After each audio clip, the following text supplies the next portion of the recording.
દીકરા બૈરા અને પુરુષો બધાય છે.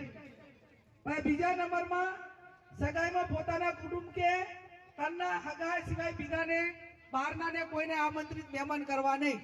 હગાઈ કરવા દો એટલે તમારા કુટુંબના ભાઈઓ હોય અને તમારે મોરવી હગાઈ કરાવવા વાળો કે એ પણ આ એકવી મજ અને બીજા સમાજ વાળાને રાજકીય રીતે તમે હગાઈમાં આવજો કે બાબરજીએ મને એમ કોણ કેસાદીને કોણ બીજાને કે હગાઈમાં આવજો તો અમને કોઈને બહારનાને બોલાવવાના નહીં. બરોબર ને? પછી મુદ્દા નંબર 3, સમાજના તમામ પ્રકારના પ્રસંગોમાં ઓઢમણું પ્રથા બંધ કરવામાં આવે છે અને ઓઢામણાની જગ્યાએ રોકડ. એટલે આમાં આ ત્રીજા નંબરનો મુદ્દો ખાસ સાંભળી લેજો.